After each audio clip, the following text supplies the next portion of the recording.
All right, I think we are ready to start. So welcome everybody to the first webinar ever of the new award network. Award stands for Advancing Workforce Analysis and Research for Dementia. I'm Joanne Spetz. I'll introduce the rest of our team in a few minutes and tell you more about this starting right now. So thank you for your interest, and we're really excited about this. This network was funded by the National Institute on Aging to create a strong community of researchers who are engaged in research on the direct care workforce, and its role for people living in dementia. Although I do want to note that while we are really wrote the proposal with an aim on focusing on the direct care workforce because of their numbers, we are interested in health workforce research for the workforce that serves people living with dementia broadly. So if your interest is geriatricians or geropsych or social work or anything, the focus initially on direct care is not intended to exclude anybody. So just want to make sure that everybody understands that we really aim to really draw this broad intersection. This new program is based at the UCSF Philip R. Lee Institute for Health Policy Studies, which is celebrating its 50th anniversary this year. And it's also linked to the UCSF Health Workforce Research Center on Long-Term Care that's funded by HRSA. And this is a 5-year program, or nearly 5-year program. So we have a lot of time to develop a network with each other and collectively to accelerate research in this area. And if you want the overview, the link is there, and it can go into the chat so that you can look at the official NIH reporter listing of it. Not like that's super illuminating, but it does provide the aims as we listed them. So I want to introduce the leadership team that was involved in writing this proposal with me.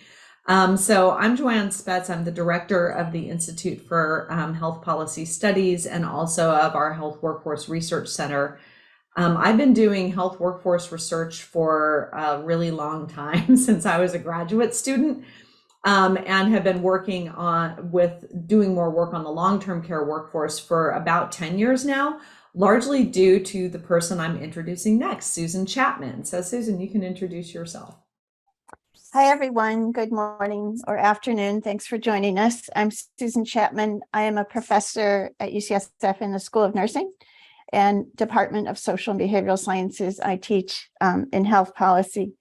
I've been doing workforce research for, 23 years or so at all of these organizations. And I am very interested in the direct care workforce and have done a lot of research looking at issues related to the direct care workforce and long-term care issues. So I will turn it over to Laura Wagner to introduce herself. Hi, I'm Laura Wagner. I'm a professor in the School of Nursing at UCSF. I'm also part of the UCSF Health Workforce Research Center in Long-Term Care. I've been since the inception 10 years ago, and my research focuses on improving quality in long-term care settings with a focus on the workforce, especially the nursing workforce. And I'm really excited to be here and tell you about the work that we're doing. I'm going to be introducing now Bianca Frogner from the University of Washington. Hi, thanks, Laura. So I'm Bianca Frogner. I'm a professor in the Department of Family Medicine at University of Washington in Seattle. I'm a health economist and health services researcher, not a clinician, but I am there because our Center for Health Workforce Studies has been housed in the Department of Family Medicine for 20 years. And I'm directing that center but really joined by a team of researchers focused on health workforce research. And we're also the home of 2 health workforce research center grants from HRSA. One is focused on the allied health workforce, which has a lot of overlap with the long-term care workforce, as well as a center focused on health equity and health workforce diversity issues, where we think a lot about the role of the healthcare worker in addressing issues of health equity and also making sure that our healthcare workers have the resources they need to have, their own social economic status attended to throughout their lives. And I've been fortunate to be doing work on the long-term care workforce for quite a few years, really since the inception of the UCSF Center, because Joanne has been a longtime mentor of mine and engaged me in long-term care workforce research years ago now, but really glad to now be here with you all. So I'm going to now turn it over to Kezia Scales. Hi, everyone. Thank you for joining us today. My name is Kezia Scales. I'm the Vice President of Research and Evaluation for PHI. PHI is a national nonprofit organization that's dedicated to promoting quality jobs for direct care workers as the foundation of quality care for older adults and people with disabilities across long-term services and supports settings. I have been with PHI for about 5 years now, but I have been studying and advocating for the direct care workforce for nearly 15 years now. And my interest in and dedication to this workforce goes back to my first ethnographic study that I completed as a direct care worker in a dementia care context. And the rich understanding that I gained through that ethnographic research into the complexity of the role and the value and contribution of direct care workers to quality of care and quality of life for people living with dementia, and indeed for all those receiving long-term services and supports. So really glad to be part of this network and to be engaging with all of you through the network.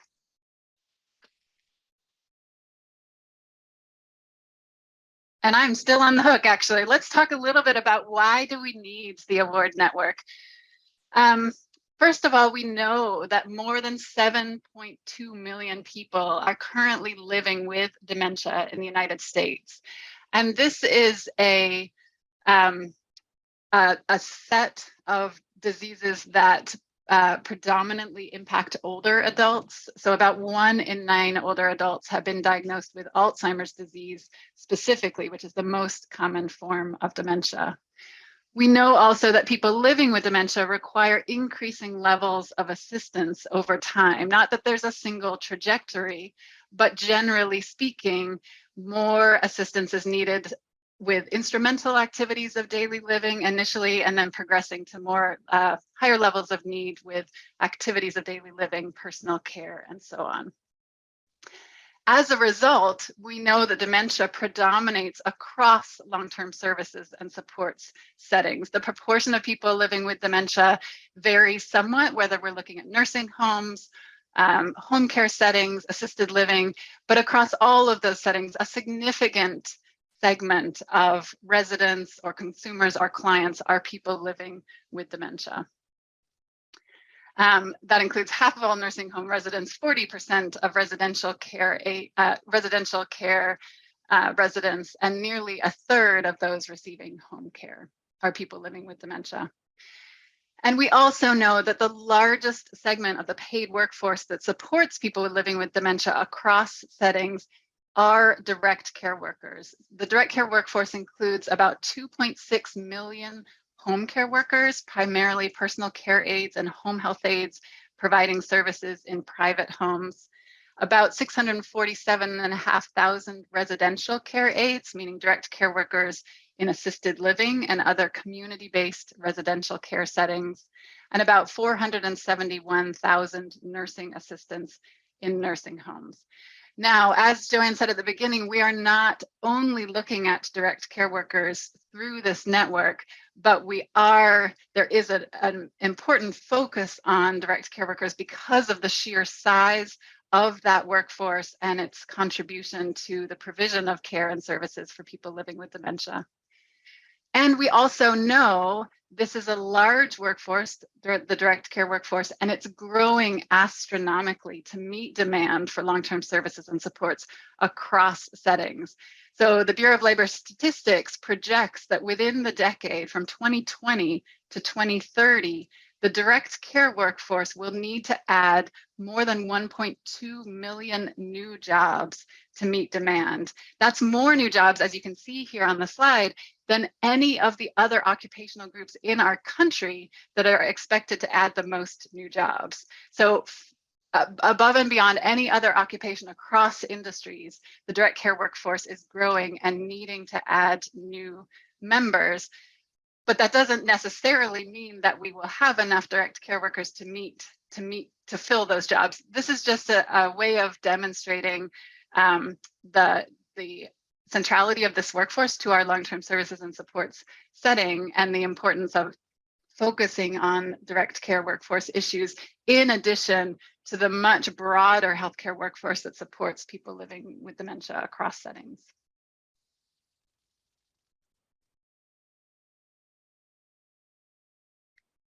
And I think I'm passing over now to Laura. Susan.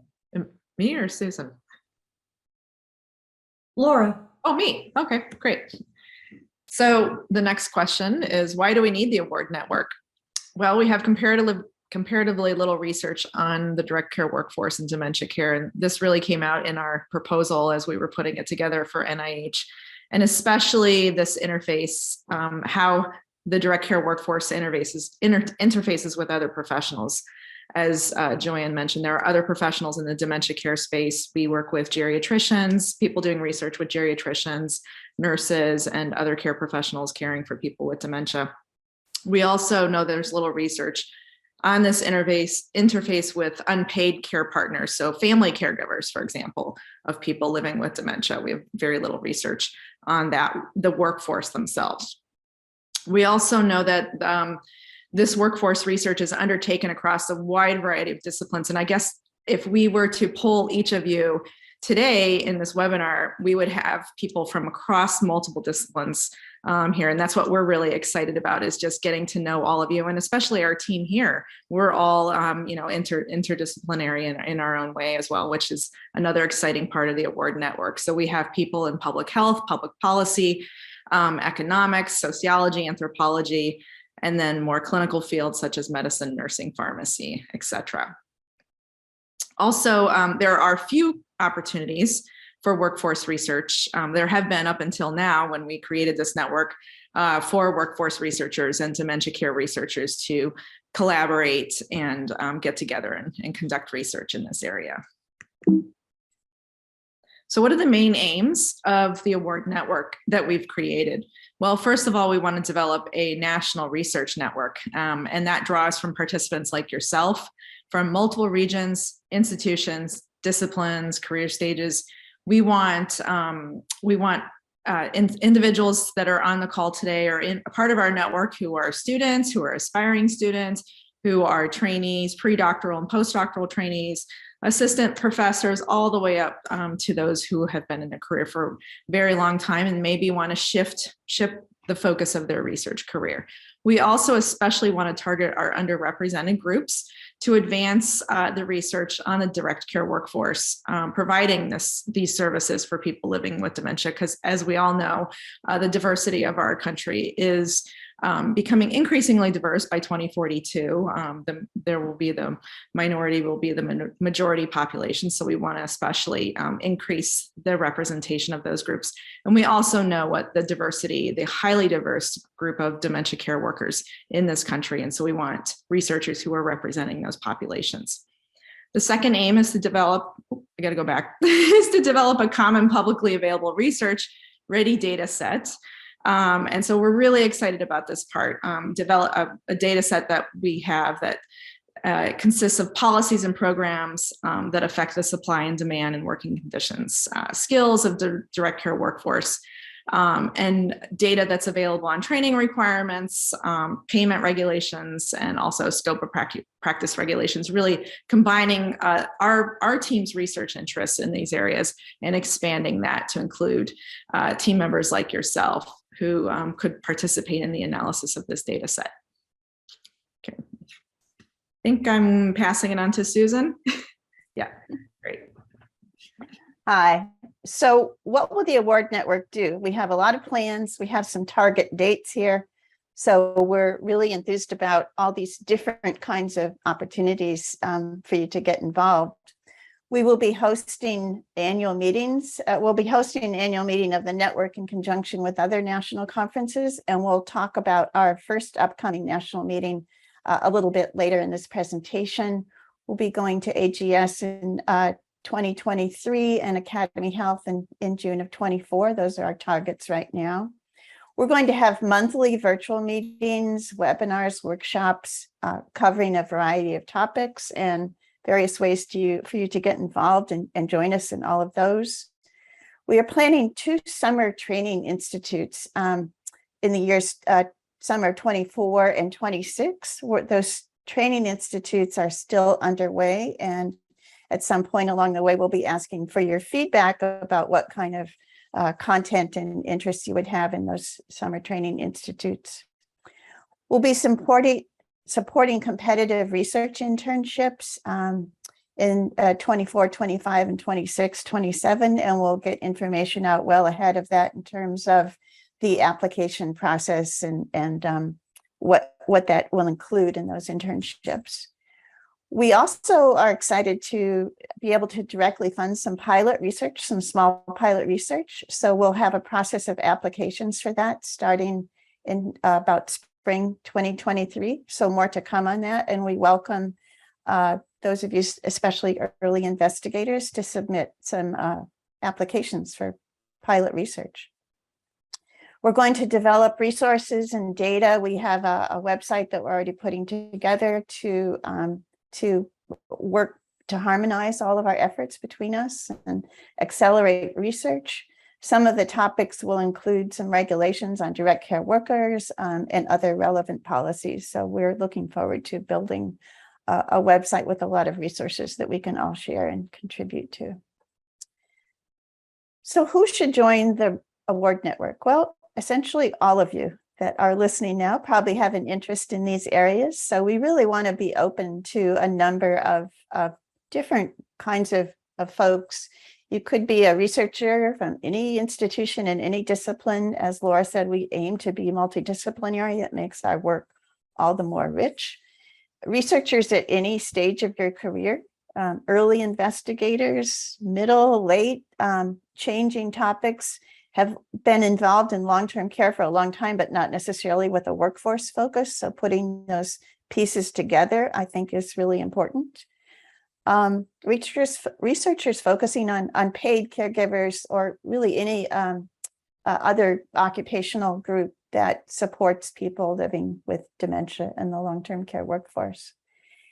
Again, researchers interested in dementia care more broadly or workforce issues more broadly. So I don't think there's anything we've left out that would exclude anyone. So we welcome all of you to join us in this award network as we build out these activities in this program. I'm going to turn it over now. We had one question, Susan, before you drop out that I'll just add in there. Are international scholars welcome to participate? Yes, absolutely. Yes, absolutely. Yes, great. We welcome you. And that will make us all the richer in terms of knowledge. We know that long-term care is delivered very differently in different countries. So we welcome that. I'm going to turn it over now to Bianca. Well, thank you so much. And so now the question is, how do you all get involved in the award network? And here's a list. It overlaps with some of what Susan has talked about too, and the list might look quite familiar to you if you've already gone through the sign up process. And if you haven't, we'll have a QR code on the next slide for you. But there are many ways to be involved, and this is a first start. You're here on this webinar, so thank you so much for being here. And we hope that you will continue to attend our future webinars on new research and where we'll talk about research methods and come up with other educational topics. In addition, we hope that you actually help us plan and participate in some of our work in progress webinars that we hope to do in the future. We do want to highlight the work that's taking place in this fantastic network. Something that will be talked about a little bit later too is that we plan to do networking receptions, plan for some in-person meetings in conjunction with other meetings that you're all probably attending already. So there'll be one that will be discussed in just a moment, but also in spring 2023, we hope to have some in-person meeting in conjunction with a conference that will take place in Long Beach. And I'm sorry, I actually don't remember what AGS stands for. So it's not a conference I typically go to, but we do hope that we will be able to attend. Well, although I'll probably be attending this more in the future, but we do hope to cover a number of conferences that people attend, because we know that given the diverse network, we're going to have a diverse number of places where people attend meetings. We also will plan to have some summer training institutes in 2024 and 2026. It seems a long way off, but they'll come up quickly, we know. And so we love for folks to get involved in the planning and the teaching, as well as just being a participant in the institute. We also hope that maybe folks might be interested in being part of our selection committees or be a mentor for a paid research internship. Also, as Susan mentioned, is that we'll have pilot grant funding. And so we hope that you will apply for this funding, or maybe perhaps you want to serve on a selection committee for these grant funds. So we welcome that participation. And lastly, at least based on the list that we have, although we certainly welcome ideas too, is to help serve on a leadership council for the award network. So going on to the next slide. If you want to sign up for any of this, and if you haven't already just signed up for the award network, there's a QR code there, and please share it widely, and we would love to hear all the ways in which you want to engage with us. So I think I'm turning it back over to Joanne. Yes, and let's see, the webinar is set up that I cannot put the direct link out to everybody who's in attendance. So if somebody asks let's see here. So if somebody asks a question in the Q&A, then I believe I should be able to respond to it with the direct link if you're having any trouble with the QR code. So we're happy to get that out there. All right, somebody just asked for the link. Thank you, Alicia. You're on top of it. Wait, no, I just clicked answer live. That was wrong. How do I change that? Oh no, can you ask again, Alicia? That failed. I did that wrong. Okay, there we go. Now we have link. Okay, answer is getting typed in. So there's the link directly if you're having trouble with the with the system, and or with the QR code. So you've got that taken care of. And now we'll go to the next slide. We also have a postdoc opportunity, and that is coming. That is posted now, and we will happily have anybody who is able to apply for it. I'm looking for the link. I just had it. There it is. So if somebody asks for it in the Q&A, I'll put it in there. So this postdoctoral opportunity is generally it would be a 2-year opportunity. So over the course of the 5-year program, we should be able to have 2 postdocs. But of course, if somebody gets an opportunity to move on sooner, we basically have funding for a postdoc per year that would participate in both this work and also in the Health Workforce Research Center on Long-Term Care. We will have full consideration for anybody who applies by November 15th. And we could start somebody basically as soon as they are signed off on their dissertation. So if somebody is graduating in the kind of winter quarter or winter semester, we would be happy to have somebody start in this winter. But for the right candidate, we would also happily wait until the summer. So please share this with your networks because we are really excited about having this opportunity. The postdoc will be integrated with the broader community of the Institute for Health Policy Studies, where we have a lot of postdocs, and the Institute's overall mission is focused on advancing health and the equity of health for all through evidence-informed policy, which is perfectly aligned with the network's goals. We also, there was a question that came in Q&A about the GSA reception next week. We don't have another GSA presence this year because we did not receive our notice of the award till I think around the 3rd week of June. We didn't really have time to plan a adjunct full meeting, but we will have the be at the reception there with the Emancipatory Sciences Lab. We are really excited to be sharing that reception with them. And there are a number of us who are presenting. Kezia is presenting. I'm presenting. I think that Laura, we also have some other people from our Health Workforce Research Center presenting. Denise Tyler from RTI is a collaborator. And I know she is, I think, chairing a session and doing some presentations. And also some people on our advisory board. We have a national advisory board, and some of those folks will be there as well. So we will be running around, and if you come to the reception, there will be swag bags in addition to the book. There's going to be a book raffle also because Routledge is sponsoring this. So we hope to see some of you there. It'll be, I think it's going to be a lot of fun for us to at least have that informal thing. And then for the American Geriatric Society Conference, which is in May in Long Beach, we will plan a half day to full day adjunct meeting at that event. So we want to hear a bit from you. So we'd like to hear, well, first, we would love for you in, I believe it has to be in the Q&A because of the way the webinar is set up. So in the Q&A, just put in as a question, please introduce yourself. So it's not really a question, but, put your name, your institution, what area of research you're in.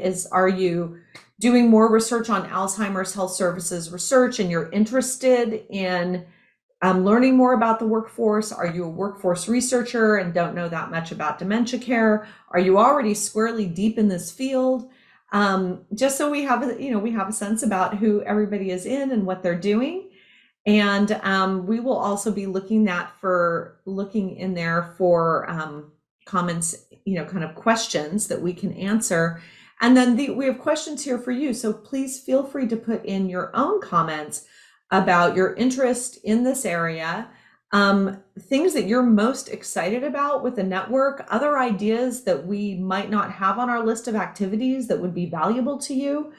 And in the big picture, what are your hopes and dreams for advancing work in this area? And I can say for that last one, things I would like to see change broadly is really just a national recognition of the importance of direct care workers, and really not just in the dementia care space, but in long-term care and in our health workforce in general, that all of these jobs that I'm sure many of us have been at conferences where people have said, oh yes, and then what about the low skill workforce?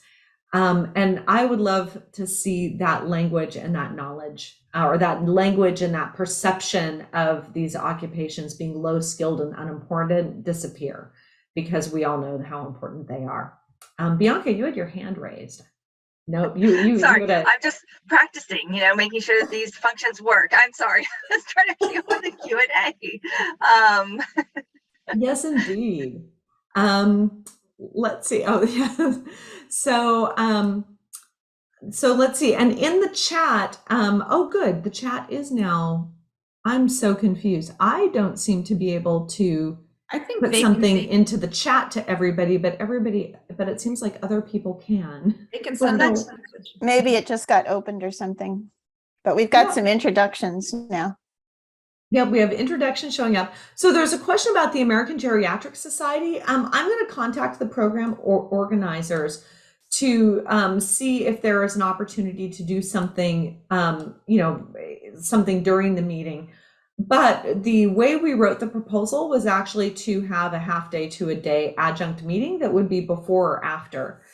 For all of these activities, we plan to have planning committees, and we want engagement of everybody in the community. So, and which is an opportunity. There are many ways that this is an opportunity. One is that we can all get more work done if we're all doing a little bit. And also we view that as opportunities for people, especially at earlier stages of their careers, to do the kinds of service and leadership opportunities that we know are really beneficial for you as you're developing your careers. So there are a lot of different places, and you'll see that in the application, where you can indicate your interest in serving on various planning committees, reviews of applications, and so on, so that we can, engage a lot of people and also help develop your careers and your opportunities to have those kinds of roles that I mean, quite frankly, we know for those in academia look really good on your CVs and are part of what you get reviewed on professionally. So we want to make sure that we're supporting career progression across the field. There was, we also, for the internships in policy and the research internships, we do know that there may be other organizations that would be happy to or interested in helping to sponsor those. So some of our colleagues at California Health and Human Services have indicated that they would be interested in hosting an internship in policy. So if somebody is interested in that, I will play matchmaker and connect you with our colleagues there. And I'm looking for other questions here. Let's see, we've answered the AGS question. The summer training, so there's a question about the summer training institutes. So we are, that's still very much in development, but we wrote it to be I think we said 4-day, essentially kind of a week, with a stipend to cover expenses of participants. There would be, so it'd be a limited number of participants, a relatively small group. I am trying to remember off my top of my head if we budgeted 20 or 25.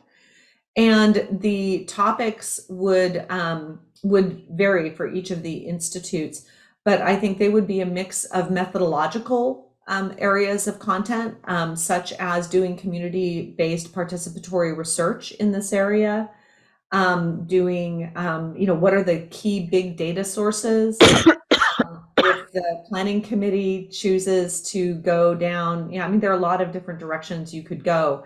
Do people want to learn how to work with EHR data? Do people want to learn about using the payroll-based journal data from CMS?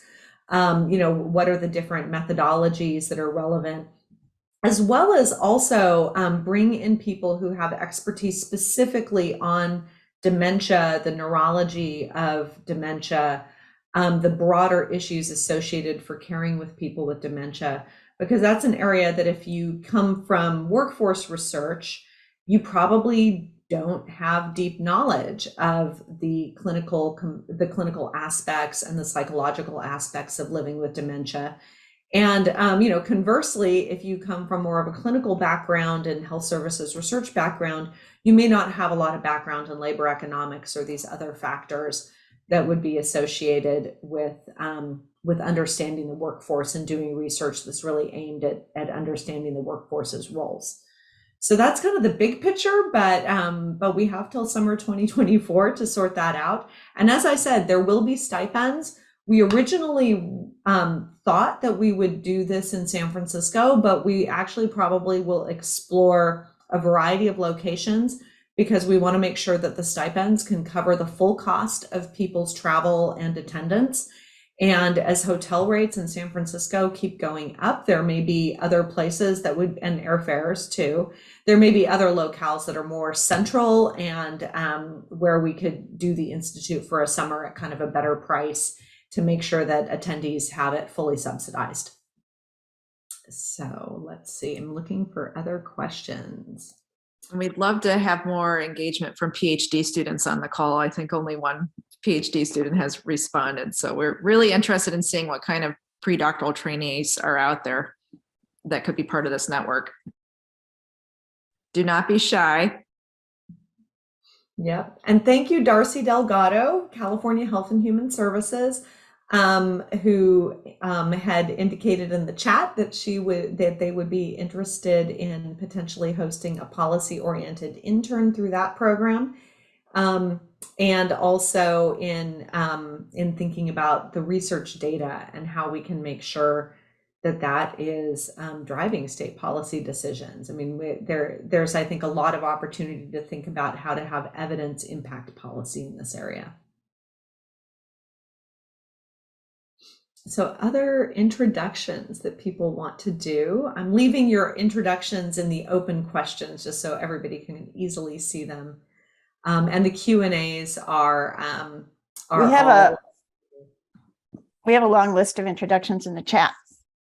excellent. Oh, That's right. great. those And are we will be saving that. perfect. And if you're interested in doing a webinar, we'd love to hear from you also.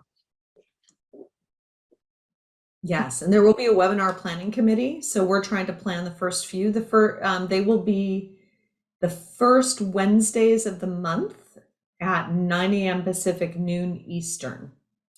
And the inaugural one is going to feature, oh my gosh, it's David Grabowski, right?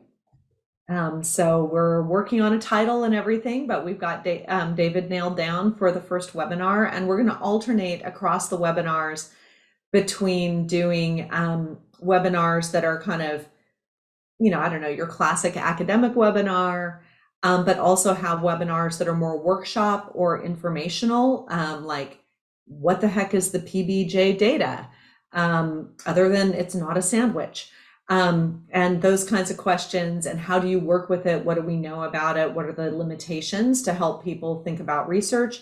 As well as we kind of get this ball rolling, we also want to have an opportunity to have kind of what at our institution we call works in progress seminars.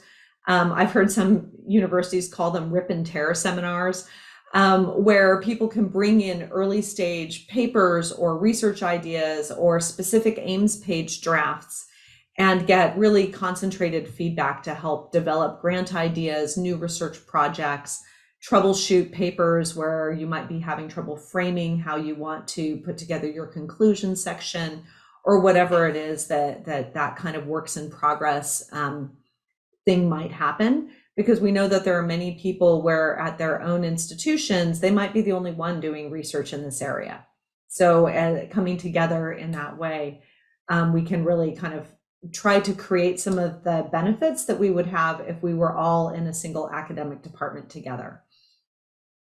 Maybe Joanne, I noticed that a couple people have an interest in the community engagement part, doing community-based participatory research, and maybe we could comment a little bit more about how we expect to engage more with the community and help make some of those connections through our network, since many of us are very academically based. Yep, I would love Kezia to speak to this, because I think in her work at PHI, she probably is the most deeply engaged in the community, and then Laura as well, because I know some of Laura's work has been very community connected. Thank you. Well, it's such a privilege for PHI to be part of this network. We're not an academic institution, but we do this. Everything that we do focuses on the direct care workforce, and our commitment is to bring evidence to bear on both policy and practice reform that benefits this workforce and the services and the individuals that they support. So we are definitely going to bring our connections, our network to this network so that we can be as engaged as possible. And a specific way that we're aiming to do that is through the advisory committee for the network, which will involve, which will include individuals who are working as direct care workers who have that lived experience, as well as a range of other expert stakeholders. And then I think we'll just be really aware over time of ensuring that what we're doing within the network is sort of happening in dialogue with the communities in which we are doing this research and in which we are hoping to make a difference. Did you want me to respond? I don't know if I can top that, but I think actually the work that you were doing during the pandemic with the hotel program would be a great example of this. Yeah. Well, as Joanne mentioned, during the pandemic, we needed a clinical site for all of our students at UCSF. So now it's still running. We are providing nursing care to individuals experiencing homelessness over in Oakland, California. The city and the county and the state took over 4 hotels. And so there are now 2 hotels still in operation, providing care primarily for older people. Some of them are living with cognitive impairment, but working with community agencies has been really a powerful experience, and just continuing to build that. And it's going to be a permanent part of the county's experience in providing homes to older people. Thanks, Joanne, for the plug. And clearly, this is also a space for us to learn more about different conferences that people go to. I clearly messed that up earlier, the American Gerontology Society. So I'm still learning. I'm still learning acronyms myself, clearly. So just want to put it out there that we're all still learning very much in this field, probably together. And we certainly, as a group, have identified meetings that we will attend regularly. But it might be useful to also hear from you all what meetings you all regularly attend, to make sure that we touch base with you all there. Yeah, so feel free to add to the chat or the questions. Any other conferences that we should consider? We had put in the proposal a rotation between GSA, Academy Health, and AGS, but they're and APHA. We're also thinking we might try to hit APHA. And various of us will be at various conferences. So even if we don't try to attach a half day or full day, full adjunct meeting to every conference, we can try to have at least an informal, get together, breakfast, lunch, happy hour, or whatever fits into the conference schedule. Jarman added American Society of Aging, ASA, which is a very large conference that we can try to get to. It's often in San Francisco, although I don't know what the rotation is, but that we can look at that because that is a conference that includes researchers, providers, community groups. So we'll look at that and try to fit that in. I think we just conference budgets, et cetera, but that, you're right, that's a very important one. Also, American Society of Health Economics got mentioned. Yeah, And I often go to that, although I probably won't go this next summer because I am planning to go to the International Health Economic Association. But there are enough people in the space that go to IHEA that between the two, we'll probably be able to have some opportunities for networking. But yes, ASHICon always has sessions on this. And we hope that that the network provides an opportunity for everybody to find each other to propose, kind of prepare organized panel submissions and that sort of thing for conferences. Because I think a lot of conferences like to see the organized panels. It makes their lives a little bit easier sometimes when putting together a schedule, and that many people in their institutions feel like they're the only one doing work in this area. So we can help facilitate bringing together new and creative panels that we wouldn't have seen before. And one thing I'm particularly interested in is building the careers of pre-doctoral trainees in this space. So if any of the PhD students on the call were too shy to speak up and want to email me and have any ideas for what we can do to best support you through this network, I'd love to hear from you. And I think our expectation is for things like the pilot grants and the summer training institutes that whatever the selection criteria are, that they will be biased towards people at an earlier stage of their careers. Exactly to Laura's point. So looking for whether there are any other questions. Thank you for the shout out, Jarman, to a PhD in Susan's department, who I'm sure Susan and Laura probably know. And but yeah, we're happy we'll stay around for a few more questions, but that's really all of our formal program. We just wanted to have an opportunity for everybody to see each other's names. I think the future webinars, depending on the nature of them, the ones that are meant to be like works in progress and such will be really not set up as webinars. They'll be set up as just kind of standard Zoom meetings. But this one we set up as a webinar because it made the recording process easier, and it also enabled us to set up a registration, which means we got your email addresses so we can add you easily to our communication list. So we'll stay on for a few more minutes, but that ends our formal program. Thanks, everyone. Thank Yeah, you all thank so much. I just want to say the introductions, I'm just feeling absolutely starstruck reading all of the introductions and people's interests and thinking about how we can all engage and sort of transcend the silos that we work in on these important issues. This is just very, very exciting. Joanne, could you go back to the the GSA announcement? Somebody just posted a question. Oh, sure. Let me see if I can figure out how to get this to work. There we go. Friday night, for the record. Friday night. Yep, Friday night at, I think the time is wrong. I think we're at 6 to 7:30. I did not catch that typo. But I did add the room number.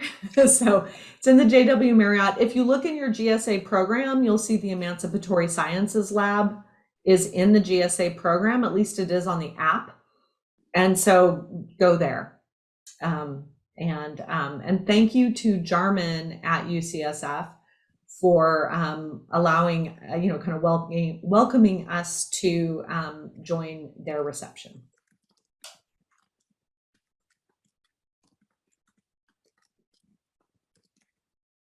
So thank you, Elena, for confirming the time in the chat. I love that idea that Catherine Kennedy put in there. I certainly think more could be done to highlight the careers with the direct care workforce. Put some faces to these jobs. Yes, and our national advisory board for this project does include 2 direct care workers. So we're trying to convene that group. And we're getting the website set up, so there'll be more information on a website soon.